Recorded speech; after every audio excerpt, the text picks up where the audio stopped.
Bonjour à tous, j'espère que vous allez excellemment bien aujourd'hui. Débrief de la dernière étape du Dakar. Il y a eu des changements de classement, notamment un changement de leader dans une catégorie, on y reviendra. Puis on reviendra un petit peu sur le bilan de ce Dakar 2025. N'hésitez pas à vous abonner à la chaîne, à réagir dans les commentaires, à mettre un pouce bleu, à partager la vidéo sur les réseaux sociaux, notamment auprès de vos proches. Je pensais que ça peut les intéresser. Dans les commentaires, n'hésitez pas à me dire qui vous a plu, qui vous a déçu. Quand vous vous abonnez à la chaîne, vous pouvez rajouter la petite cloche, comme ça vous êtes au courant des dernières vidéos qui sortent sur la chaîne. C'est certes la fin du Dakar, mais vous avez le Vendée Globe, vous avez les présentations cyclistes qui vont reprendre de manière un peu plus intensive, et puis le biathlon. Si vous avez les moyens et que vous voulez soutenir mon travail, vous pouvez faire un super thanks. Et je remercie les gens qui le font. On commence tout de suite avec cette dernière spéciale. Donc, c'était une spéciale très courte avec un départ en groupe, par groupe de 15. Donc, ce qui permettait à tout le monde, on va dire, de se jauger.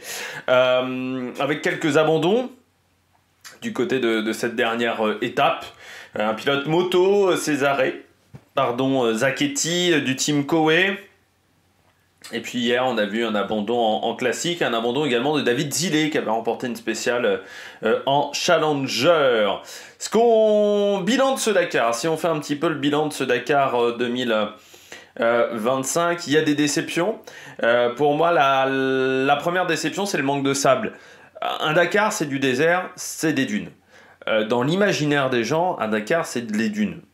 Les Dakars en Afrique, il y avait beaucoup de dunes. Les Dakars en Argentine, il y avait beaucoup de dunes. Cette année, on a certes eu un Dakar difficile, mais ça manquait cruellement de dunes. On attend quand même les 3 derniers jours de course. En gros, on a fait 400 bandes dans les dunes. Sur 7000, je sais pas combien il y avait de kilomètres de spécial, mais il devait y avoir 5000 bandes de spécial. On fait 450 km quoi, dans les dunes. Il n'y a que 3 étapes. La première fait 120, la deuxième fait normalement de base 250 et puis elle a été raccourcie. La troisième fait 60 bornes. Et on n'est même pas vraiment dans les dunes pour la troisième. On n'est pas totalement vraiment dans de la dune très dure. Je trouve que c'est pas suffisant. Ça, vraiment pour moi, c'est un vrai problème des Dakar aujourd'hui en Arabie Saoudite. Je trouve qu'on n'a pas suffisamment de dunes.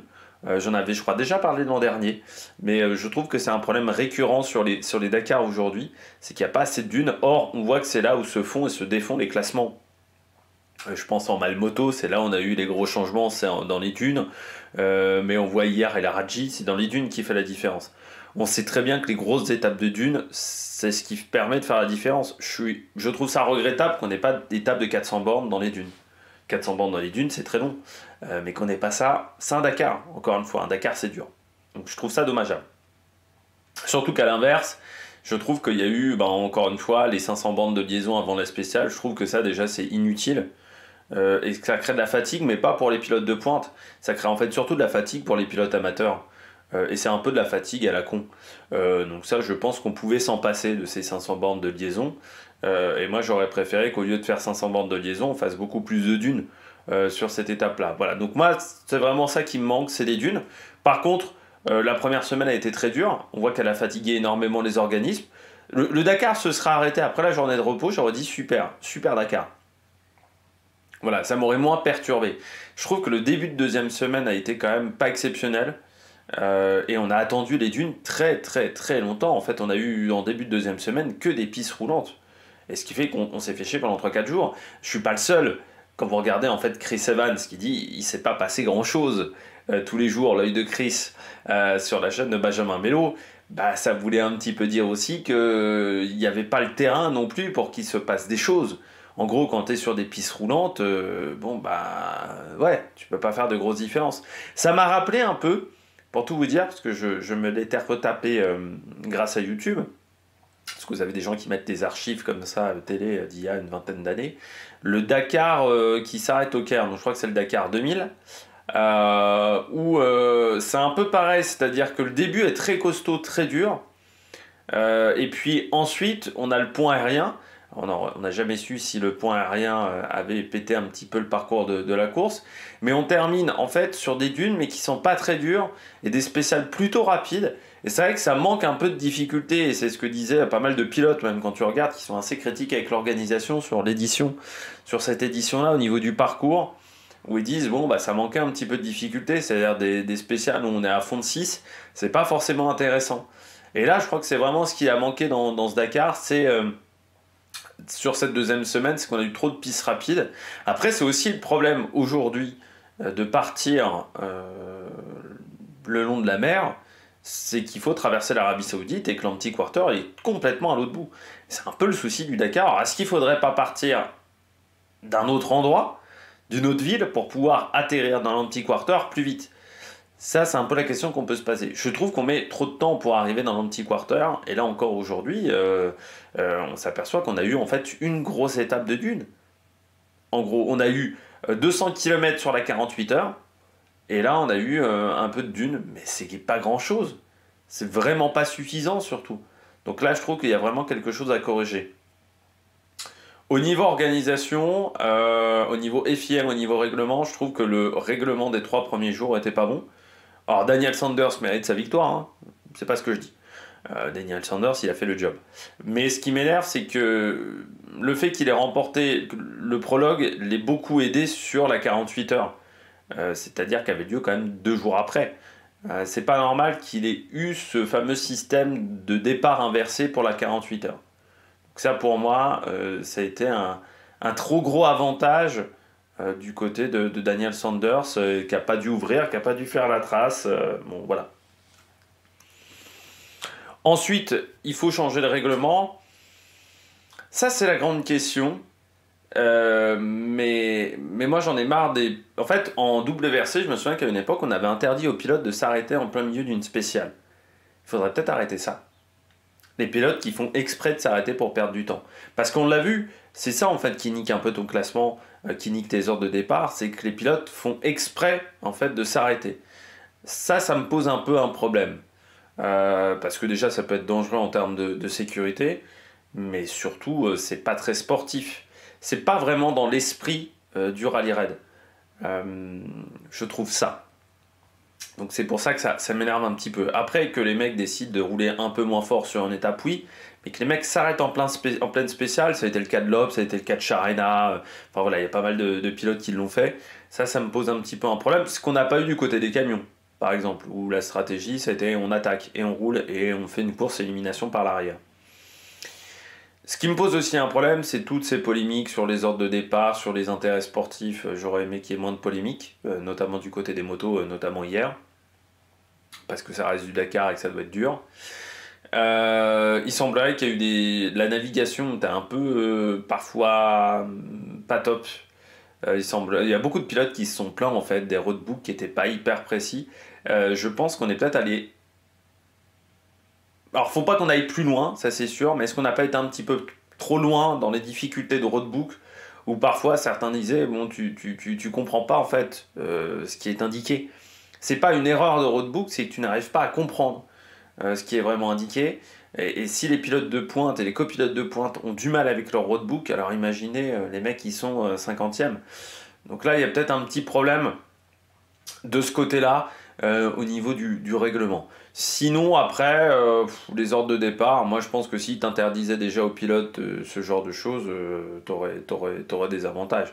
Si tu interdisais aux pilotes de s'arrêter en plein milieu de la spéciale, ce qu'avait fait le WRC à une époque, bah, c'est plus compliqué de partir derrière déjà, donc au niveau de l'ordre de départ. Et puis en moto, bah, je trouve que ça manque un peu de courage de ne pas vouloir ouvrir les spéciales, parce que Marc Coma et Cyril Després, ils jouaient quand même beaucoup moins en termes de stratégie que les pilotes qu'on a pu voir cette année. Donc petite déception de ce côté-là, du côté du Dakar. On regarde les classements tout de suite et on commence avec le classement moto de l'étape du jour. Deuxième victoire pour Michael Doherty, le pilote de l'équipe réserve de KTM, l'équipe basse, qui donc s'est imposé Michael Doherty 3 secondes de mieux qu'Adrien Van Beveren. Ça s'est vraiment joué à pas grand chose entre les deux. On a cru pendant très longtemps que Van Beveren avait gagné cette spéciale. Michael Doherty, il regrettera ce début de Dakar où il a perdu quand même pas mal de temps sur des terrains cassants. C'est là où il doit travailler sur les parcours avec pas mal de cailloux. C'est vrai que sur la marathon, il n'avait pas été exceptionnel, mais il finit fort. Ce Dakar, il finit très fort. On voit que plus il s'est rapproché dans des étapes de sable, plus il a été bon, Doherty. Donc là aussi, un des pilotes qui aurait aimé qu'il y ait plus d'étapes de désert, et qui aurait aimé peut-être moins d'étapes avec du cassant et du rapide, ce qu'on a eu un peu trop, je trouve, sur ce Dakar. Deuxième, Adrien Van Beveren, le français, toujours aussi à l'aise dans le sable, qui voulait finir sur une très bonne journée. Je crois qu'il a, voilà, il a vraiment fait le job. C'est le seul même qui finit dans le top 10 du côté des, on va dire, presque des pilotes de pointe. Bon, il y a Brabec aussi qui fait ça, mais voilà, je pense qu'il voulait vraiment finir sur une bonne note, Adrien Van Beveren, donc bravo. Aujourd'hui devant Tobias Epster, le pilote Malmoto qui finit deuxième en Rallye 2, j'ai oublié Sharena, pardon, qui finit très très bien aussi, hein, Tobias Epster. Il est tombé sur plus rapide que lui, Edgar Canet. Lui, il aurait peut-être aussi aimé avoir plus de désert pour tenter de faire la différence, mais c'est quand même un très bon Dakar. Après, on n'était pas déçus. L'année dernière avec Tobias Epster, on sait que ça fait partie des pilotes qui peuvent monter en rallye GP l'année prochaine pour le prochain Dakar et être présent même dans les top pilotes de pointe. Tobias Epster, donc 3e, 4e, Tosha Sharena, l'Espagnol. Efficace, hein, Sharena. Il regrettera peut-être son attitude d'hier, parce qu'au final, si l'étape avait été plus longue, il aurait peut-être pu encore plus se rapprocher de Daniel Sanders. Et oui, en fait, j'ai dit une connerie sur les pilotes de pointe parce que Sanders c'est 6e, hein, donc j'étais bourré. Stéphane Zvitko, 10e de ce Dakar, premier privé, enfin vrai privé, qui finit à 5e devant Daniel Sanders, donc qui remporte ce Dakar, qui aura passé encore une belle journée avec Luciano Benavides. Et ça va faire du bien à l'équipe KTM. Et puis Romain Dumontier, 8e. Devant Rui Gonçalves et Ricky Brabec. Romain Dumontier, il aura des regrets également. Son début de Dakar qui était vraiment pas bon à Dumontier, parce qu'on voit que sur la fin, il a retrouvé du rythme. Je pense qu'il avait pas forcément les super bons réglages avec sa Honda. Et puis Rui Gonçalves dans le top 10 encore aujourd'hui. Sherco, malgré le fait qu'ils aient perdu leur leader Fiat Harit Noah dès le prologue, hein, parce que ça a été le premier abandon de ce Dakar, eh bien, Santolino et Rui Gonçalves ont vraiment fait du bon boulot. C'est une moto qui a progressé, la Sherco. Elle n'est plus autant au retrait qu'elle pouvait l'être auparavant. On retrouve ensuite Ricky Brabec, Skyler Ose, Tony Mulek, avec donc Edgar Canet rapide, et puis Inacio Cornero, sur la seule Hero, au final, encore en liste, qui finit 14e de cette étape devant Agubel Wright. Vous avez la auto de Gelaznikas qui finit donc 17e devant Nils Serik. Emmanuel Guinness qui a tout tenté aujourd'hui pour reprendre la tête du classement général en Malmoto et qui a réussi. Devant Charlie Herbst, bon 20e aujourd'hui, Mathieu Devez 21. Et puis si on redescend dans le classement, on a la deuxième auto qui est 24e. Mike Windeman, Martinet et Romanchi qui sont 4 encore Malmoto dans le top 30 aujourd'hui. Donc belle performance, Xavier Flick est là. Jérémy Miroir qui a réussi une belle performance avec la moto italienne, la Fantic. Benjamin Melo donc qui a perdu du temps aujourd'hui. Problème, alors il sait pas, en fait il a eu un problème avec un waypoint, ça s'est pas déclenché. Donc faudra voir quand même si c'est pas revérifié par la FIM. S'il n'y a pas réclamation, ça n'a pas l'air d'être le cas du côté de Benjamin Melo qui porte une réclamation. Mais c'est vrai que ces problèmes de tablette auront vraiment marqué le classement au final Malmoto, parce que Guinness avait eu un problème aussi sur un waypoint parce qu'il s'était pris un quart d'heure de pénalité sur une spéciale. Benjamin Melo aussi. On aurait aimé que il n'y ait pas ces soucis-là. Et j'espère que du côté des tablettes, on réglera certains problèmes pour Benjamin Melo et puis Jérémy Gerbert, 37e en Malmoto. Santolino assez loin aujourd'hui, 39e. Peut-être des petits problèmes techniques pour lui. Et puis David Casteux, 45e. Voilà.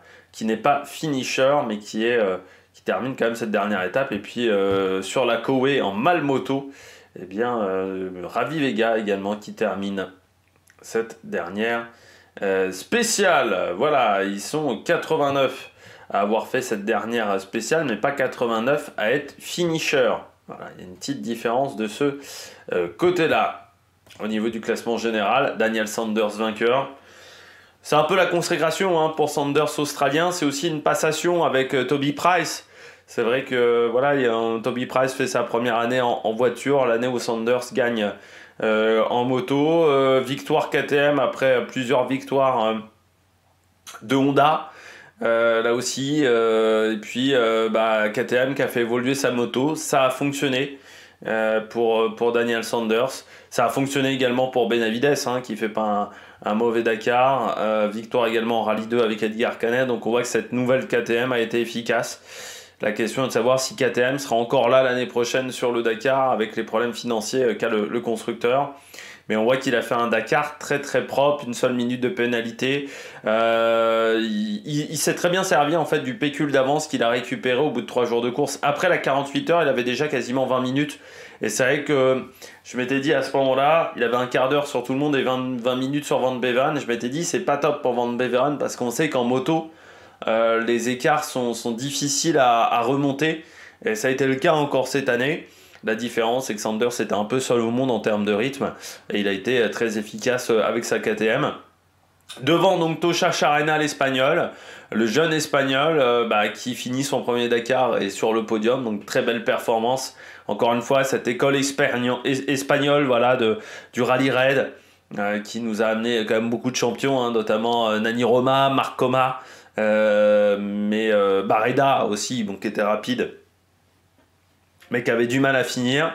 Et bientôt Chacharana, on ne savait pas avant ce Dakar si c'était plus ambiance Barreda ou plus ambiance Marcoma.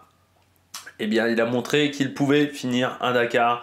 Donc ça va être un des pilotes de pointe devant Adrien Van Beveren, qui fait jamais de bruit avant le Dakar, Van Beveren. C'est vrai qu'on le voit assez peu sur les autres courses. Alors il est là, mais vraiment le Dakar, c'est son moment. Lui, il regrette qu'il n'y ait pas eu autant de désert, autant surtout de dunes. Ça a vraiment été son problème. Et puis les chutes, c'est vrai qu'il a eu 3 chutes, dont 2 en début de course. Les 2 chutes en début de course, ça lui coûte beaucoup de temps au final. Et les 20 minutes qu'il a pris quasiment d'entrée de retard, à la fin, il va les regretter parce qu'il finit un quart d'heure. Donc c'est vrai que s'il avait eu un... je l'avais dit un petit peu avant le début du Dakar, j'avais peur de ce début de Dakar pour Van Beveren parce que c'est quand même un pilote qui a tendance à avoir du mal à se mettre dans le rythme tout de suite. J'avais dit cette année avec la 48 heures, t'es obligé d'être dedans tout de suite. Et ça a été un peu le problème pour Van Beveren, ce début de Dakar très dur. Et il a toujours besoin d'avoir 3-4 étapes pour se mettre dans le bain. Et je pense que c'est son meilleur Dakar. Il fait vraiment une très grande deuxième semaine, hein, Van Beveren, mais voilà, ses premières chutes en début de course, ça l'a ralenti. Devant Benavides, qui n'a pas fait beaucoup de bruit, Benavides, mais qui a fait une très bonne deuxième semaine là aussi, avec 2 victoires de spécial, et qui aura été là, et puis qui est Ricky Brabec. Et Skyler Haas, Brabec, l'erreur de navigation lui coûte très cher sur une étape hyper 30 minutes, donc après il se met en jeu. Skyler Haas, on ne l'aura pas beaucoup vu sur ce Dakar. C'est vrai qu'en termes de rythme, il en manquait un petit peu. Et puis Ignacio Cornero, 7ème. Sur l'Airo, ouais, pas grand chose à dire. Voilà, sur Ignacio Cornero. Non, j'ai pas grand chose à dire. Voilà. Sur le pilote chilien, il perd 45 minutes très vite. Et à partir de la marathon, ça allait mieux. Bon, je pense que sur les derniers jours, l'objectif était de ramener quand même une moto encore en vie chez Hiro. Donc, je pense qu'il n'a pas eu les coups des franches en termes d'attaque. Mais ouais, le temps perdu en début de course, je pense sur des soucis de réglage, ça lui a coûté cher. Et puis Edgar Canet, Tobias Epster qui rentre quand même dans le top 10, Stéphane Zvitko. Edgar Canet qui a dominé la catégorie Rallye 2 et qu'on verra dans le team officiel KTM l'année prochaine. Moi, si j'étais Kevin Benavides, je commencerais à avoir un petit peu peur pour mes fesses. Très clairement. Et puis un Tobias Epster qui a été bon. Là aussi, il y aura peut-être de la place aussi chez Hiro, hein, parce que Sébastien Buller, qui est encore tombé en début de course, ça va peut-être donner une place également sur l'Airo. Et ça pourrait convenir à certains pilotes que l'on voit là, qui sont en ce moment en Rallye 2. Si on continue le classement donc général, on retrouve donc Rui Gonçalves, premier Cherco, qui est 11e devant Romain Dumontier, qui a eu un début de Dakar très compliqué, mais qui finit plutôt bien. Et puis Tony Mulek, Doherty, qui a perdu trop de temps aussi en début de course. Et Niels Terick, qui avec la Kowe fait le meilleur résultat d'une Kowe, 15e. Très belle performance de Niels Terick, et qui s'en est beaucoup mieux sorti que Mason Klein, notamment, qui était son coéquipier. Santolino dans le top 20. Et puis Tony Ederick et Emmanuel Guinness 20e devant Benjamin Melo. Et c'est là aussi, ça doit être terrible pour Melo parce qu'il sort du top 20 également avec cette étape. Donc ouais, il a un peu tout perdu avec ce problème de navigation. Romanchik 3e de la catégorie Malmoto, et puis on redescend avec Charlie Herbst 25, donc je pense que c'était l'objectif et l'objectif est rempli, et Xavier Flick 28 avec la auto au classement général. Voilà. Et si on regarde bien au niveau des pénalités, eh bien ils sont ils sont combien à avoir fini en termes de pénalités? Ouais, je dirais qu'ils sont 75, parce qu'après, c'est les pénalités de 24 heures, de 116 heures de pénalité. Voire David Casteux, quand même aussi, qui n'a pas fini. Voilà, qui a 9h50 de pénalité. Donc, ouais, il doit avoir une grosse soixantaine à être finisher cette année sur le Dakar. Donc, en rallye 2, comme on le disait, victoire d'Edgar Canet devant Hipster et Romain Dumontier. Nils Terrik finit 6e juste derrière Doherty pour 3 minutes. Et puis en Malmoto, eh bien Emmanuel Guinness donc s'impose devant Benjamin Melo pour 3 minutes. Mais encore une fois, quand on regarde bien, il perd pour 1 minute parce que Guinness avait pris 15 de pénalité. Donc si tu enlèves ces 15 de pénalité et peut-être le problème de navigation qu'a eu Benjamin Melo, ça a été serré jusqu'au bout. Mais c'est vrai que ces problèmes de tablette ont coûté très cher. Et on voit là aussi le fait qu'il n'y avait pas suffisamment de dunes, ça a coûté à Benjamin Melo. S'il y avait eu plus de dunes, Guinness aurait pas à gagner. Mais Guinness il est très rapide sur le cassant. Et c'est là où il a été efficace devant Romanchik, Martini et Windeman. Mais après Guinness, encore une fois, il y a ces 15 minutes de pénalité où lui il disait qu'il n'avait pas fait d'erreur de navigation. Donc avec ces 15 minutes de pénalité en moins, l'écart aurait été plus important avec Benjamin Melo, mais on aurait aimé que dans cette catégorie-là, ça ne se joue pas sur des problèmes de tablette. Ravi Vega, 6e avec sa Koei. Et on s'aperçoit qu'ils sont quand même 15 à avoir fini sur les 29 au départ dans cette catégorie. Alors même si certains finissent avec beaucoup de pénalités, je pense à Marsic ou à Missoni sur la Koei. Il fallait quand même finir cette catégorie Malmoto et un seul débutant termine, c'est Damien Batalé. Un seul débutant, voilà. Donc c'est pour dire quand même la difficulté de cette catégorie.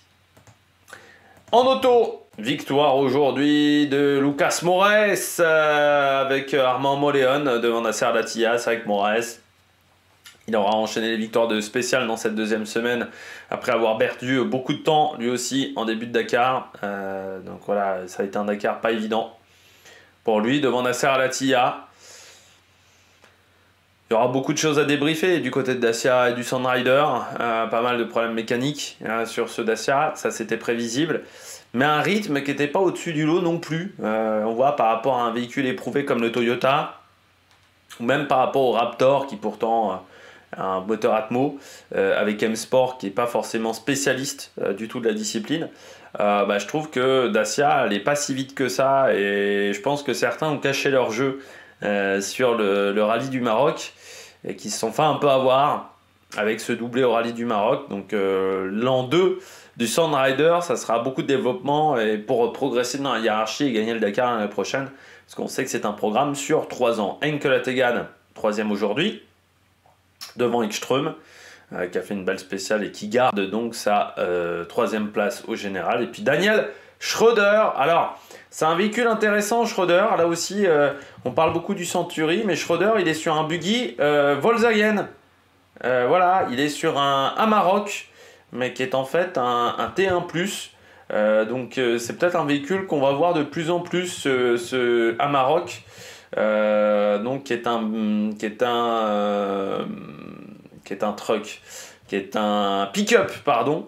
Voilà, qui a encore, je pense qu'ils vont encore développer ce véhicule. Donc voilà, c'est vrai qu'ils sont revenus avec Volkswagen avec ce T1+. Donc on va voir si ça va progresser. Mais il y a eu des bonnes choses voilà, pour Schröder, 28e en 2023, 36e en 2022, qui n'avait pas fait le Dakar en 2024 et qui là cette année a fait quand même des belles performances sur les spéciales. si on termine à Jacopini, Nani Roma encore dans le top 10 aujourd'hui, et puis Guillaume de Mévis et Joao Ferreira devant la Radji. C'est vrai que Mini aura eu des problèmes de fiabilité qu'il faudra régler, mais Joao Ferreira a été la bonne révélation de ce Dakar. Seth Quintero 11e devant Variawa et Simon Witt, qui aura eu des regrets, Simon Witt, ses problèmes mécaniques qui l'ont quand même éliminé de la victoire en 2 roues motrices. Cristina Gutiérrez 14e devant Prokop, Serradori 16e aujourd'hui, mais qui n'avait plus grand chose à jouer, avec Basuska et Guthrie 18, voilà, de cette spéciale, Baraguana 22, et puis si on descend un petit peu dans le classement, il n'y a pas eu vraiment de gros problèmes voilà, pour les pilotes, à part, je dirais, notre ami Ali Akoloc et Sébastien Delaunay qui n'ont pas dû faire la spéciale parce qu'ils se sont pris 5 heures de pénalité aujourd'hui. Classement général, victoire donc de Yazid à la Radji. 4 minutes sur Enkelategan, Ekström 3e. Ça pour moi c'est la grosse perf parce que Ford on savait pas du tout où ils en étaient en termes de fiabilité. M-Sport connaît pas le Dakar. Contrairement à ProDrive qui était là avec les Nissan, qui était là aussi avec le Hunter, ils ont beaucoup moins d'expérience à M-Sport et ça s'est très bien passé pour l'équipe de Matthew Wilson sur ce Dakar, le fils de Malcolm, et on peut dire mettre 2 véhicules dans le top 5, c'est une belle perf du côté de cette formation, et des victoires de spécial, il y en a eu 2 aussi, donc ils ont montré que c'est un véhicule qui sait être rapide. Nasser Al-Attiyah 4e. Quand on regarde, les pénalités lui ont coûté très cher, notamment ces 10 minutes de pénalité pour roue crevée. Là pour moi c'est vraiment une erreur de leur part, et puis l'erreur de navigation en début d'étape hier. Guthrie 5e, qui aura fait preuve de beaucoup d'intelligence sur ce Dakar. Pas le plus rapide, loin de là, mais il est venu pour apprendre et il a appris. Et l'année prochaine, lui, il faudra s'en méfier de Mitchell Guthrie avec Kellen Walsh. Et puis Mathieu Serradori et Loïc Midodier avec ce Century qui a progressé en 4 roues motrices. On l'a vu notamment dans les dunes où ça a été un véhicule plutôt efficace. Et puis Jacopini, Joao Ferreira, belle révélation de ce Dakar avec le X-Red. Et puis Seth Quintero, Brian Baraguana sur le deuxième Century. Century met quand même 2 véhicules dans le top 10. Il n'y a que Ford et Toyota qui arrivent à faire ça. Et quand je vous avais dit ça allait être un vainqueur chez Toyota, eh bien c'est 2 Toyota qui finissent en tête. Je pensais pas par contre que Ekström ça allait tenir aussi bien avec le M-Sport. Je pensais qu'ils allaient avoir des problèmes de fiabilité. Eh bien ça a fonctionné. Martin Prokop 11e. Et puis après, Moraes 14, devant Gastaldi, Adrien Metsch, qui ont parfois fait des coups. Eux aussi, il faudra les suivre. Le duo brésiliano-français. Puis Guillaume de Mévis, les problèmes techniques avec Mathieu Baumel. Voilà, sur cette épreuve. Et au niveau du classement 2 roues motrices, victoire de Pierre Lachaume devant Joubani et Moilet. Simon Witt finit quand même 5e malgré tous ses problèmes mécaniques qu'il a eu dans ce Dakar. Et puis en stock, eh bien on n'a pas encore le classement, donc c'est quand même exceptionnel. Classement de l'étape en Challenger, c'est Spirig et Jan-Peter van der Stiel qui avait eu un gros problème mécanique hier, qui n'avait pas pu faire... non, la spéciale avec les 100 km, ils n'avaient pas pu la faire. Donc voilà, ils sont bien revenus à la victoire aujourd'hui, juste devant Yazir Zaidan et Michael Medj. Et Daniel Akil et Stéphane Duple. Voilà. Et Antoine Méo, 5e avec le Apache. Donc très belle performance du Français aujourd'hui devant Al-Kouari notamment. Et puis Cavigliasso, ça faisait depuis une semaine qu'il gérait son Dakar et qui s'impose, donc l'ancien spécialiste de quad qui a bien réussi la transition avec le SSV. Pau Navarro 12e. Et puis si on descend, Liverton 18. Conchalo Guerrero 13e. Et où est notre ami Guillaume Hervé? Il est 33. Mais voilà, Alexandre Giroud aujourd'hui, il a eu un problème, je pense, dans la spéciale, parce qu'il n'a pas fini 37e, voilà seulement. Donc il y a eu un problème dans la spéciale. Général, remporté par donc Cavigliasso dans cette catégorie. Pas vraiment de surprise hein, pour Cavigliasso devant Gonçalo Guerrero, 1h11 quand même. Hein. Donc il a quand même dominé la catégorie. Et Pau Navarro, 3e devant Alkouari, Adam Kuss. Et on voit beaucoup de débutants. Hein, c'est vrai qu'on avait dit que c'était une catégorie qui était extrêmement ouverte. Cette catégorie Challenger, avec notamment pas mal de pilotes qui étaient montés en Ultimate. Et puis Chaleco qui était redescendu lui en T4. Enfin redescendu, qui était allé du côté des T4 avec Can-Am. Et c'est vrai que c'était une catégorie qui était extrêmement ouverte. Et Cavigliasso a réussi à en profiter. Du côté de Khalifa Al-Attiyah, on est 12e, mais je voulais surtout vous montrer Yazir Zaidan, donc 23, mais avec les problèmes mécaniques, et Alexandre Giroud, 28, là aussi avec pas mal de problèmes mécaniques. C'est vrai que peu de concurrents ont fini sans pénalité. Sur cette course, il y a eu quand même pas mal de soucis de fiabilité voilà, dans cette catégorie. En SSV, victoire aujourd'hui de Sarah Price avec le Can-Am devant González Ferrioli. Pagnon Doujar, 3e devant Xavier de Soultré et Hunter Miller sur cette spéciale. Et du côté du général, donc victoire de Brock Egger, victoire de Polaris, encore une fois, qui a battu Can-Am. Même si en termes de fiabilité, il y a eu quand même pas mal de problèmes hein, du côté de Brock de l'équipe Sébastien Loeb, Xavier de Soultré notamment et Florian Vessade. 3e Alexandre Pinto, donc juste derrière Chaleco, et puis Jérôme Nassadler 4e devant Enrico Gaspari qui prend la 5e place. Et là aussi, en fait, il y a peu de pilotes qui finissent sans grosse pénalité. Hein. C'est vrai qu'en termes de fiabilité, en T4, ça a été une hécatombe cette année.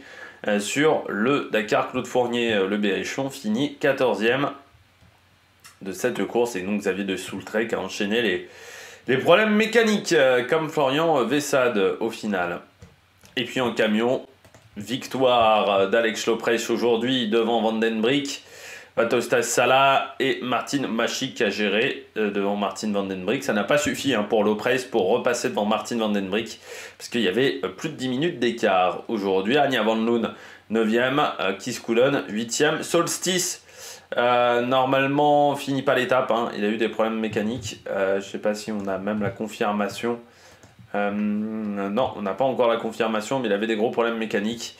Et au classement général, donc victoire de Martin Machik devant Vandenbrik et Alex Lopreiss, voilà, qui finit 3e de ce Dakar. Mais là aussi, hein, vous voyez les écarts énormes derrière Machik. En classique, victoire de Santaolalla avec très peu quand même d'avance sur Traglio. Rezis est 3e voilà, de cette course. Pas de Français dans le top 10 parce que nos Français ont eu un problème hier, un problème mécanique qui leur a coûté très très cher. Pour ceux qui suivent sur YouTube, Valentin Simonet finit 19e, voilà, avec la compagnie sérienne. C'est pas le premier pilote de cette équipe, hein, parce que vous voyez que la compagnie sérienne, il y a 4 pilotes dans le top 20. 14, 15, 18 et 19 voilà, dans cette équipe, et que le 5e et 21e, donc très belle performance quand même de cette formation. Et puis si on regarde en Dakar Mission 1000, victoire du KH7 EcoVergy Team qui pourtant n'a pas fini, hein. Il y a eu voilà, il n'a pas fait 100% de cette dernière spéciale devant Ikemachi et Paolo Marquez pour 14 points. Benjamin Pasquale, 3e et 1er des Segway devant Junao Chu et Ji Young. On regarde encore s'il y a des petites informations du côté du direct du Dakar. Mais non, il n'y a plus d'informations. Donc on peut le dire désormais que c'est la fin de cette édition du Guide Dakar. J'espère que vous avez aimé regarder les vidéos avec moi. N'hésitez pas à vous abonner à la chaîne, à réagir dans les commentaires. Puis nous, on se retrouve pour le biathlon notamment, ou encore le Vendée Globe. Allez, ciao, ciao!